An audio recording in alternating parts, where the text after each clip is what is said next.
So hello students, आ चुके हम law of motion का एक और क्वेश्चन लेकर अपनी स्क्रीन के ऊपर। तो देखिए क्वेश्चन में क्या लिखा हुआ है। In the figure the wedge is pushed with an acceleration of 10√3 metre per second. It is seen that the block starts climbing up on the smooth inclined face of wedge. What will be the time taken by the block to reach on the top. तो देखिए भाई साहब, question में ये कहा गया है कि हो ये रहा है कि हमारे साथ में क्या दिया हुआ है, एक ब्लॉक दिया हुआ है, ठीक है, और उस ब्लॉक में एक्सेलरेशन इस तरफ हो रहा है, मतलब ये इंक्लाइन प्लेन इस तरफ मूव कर रहा है। तो इस तरफ मूव करने की वजह से हमारा जो ब्लॉक है वो ऊपर की तरफ खिसकना स्टार्ट हो चुका है। तो हमको बता रहा है, हमसे ये पूछ रहा है कि भाई साहब इस ब्लॉक को ऊपर टॉप पर पहुंचने में कितना टाइम लगेगा। ये क्वेश्चन पिछले वाले क्वेश्चन से जस्ट उल्टा है। तो इसमें पहले हम एक्सेलरेशन की बना लेते हैं इक्वेशन। तो देखिए कैसे बनेगी। नेट एक्सेलरेशन की हम बनाए तो कितने कैसे बनेगा, देखिए अब क्योंकि यहां पर फोर्स ऐसे लग रहा है तो स्यूडो फोर्स हमारी इस डायरेक्शन में लगेगी, और स्यूडो फोर्स के हमारे पास दो कंपोनेंट बनेंगे। एक हमारा बनेगा cos थीटा, तो हमें तो cos थीटा वाला कंपोनेंट लेना है। तो जो हमारा m में cos थीटा का कंपोनेंट होगा और नीचे की तरफ कौन सी लग रही है, mg sin थीटा, तो माइनस कौन सी हो जाएगी, mg sin थीटा। क्योंकि हमारा एक्सेलरेशन ऊपर की तरफ हो रहा है, स्यूडो फोर्स की वजह से हो रहा है, इसलिए हमारा स्यूडो फोर्स आगे और mg sin थीटा नीचे, और टोटल मास कितना हो गया m।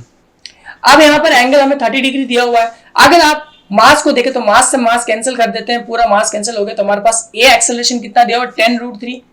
एक्सेलरेशन हमारे पास 10√3 दिया हुआ है, तो रख देते हैं, a की जगह रखा 10√3। ये हमारे मास कैंसिल कर दिया हमने, ठीक है।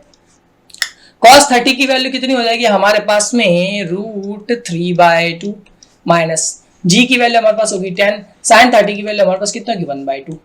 काटते हैं इन सबको, इसको काटा 5, ये 3 हो गए 15, और इसको काटा 5, ये क्या हो गया 5 हो गया, बचा कितना 10। तो हमारे पास a की वैल्यू कितनी है 10 आई, तो हमारे पास नेट एक्सेलरेशन कितना है 10 आया।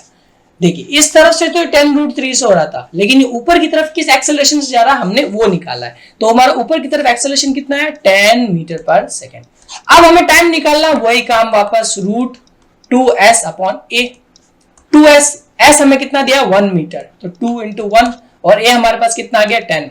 इसको काटोगे तो आंसर आएगा 1/√5 सेकेंड, ऑप्शन नंबर बी।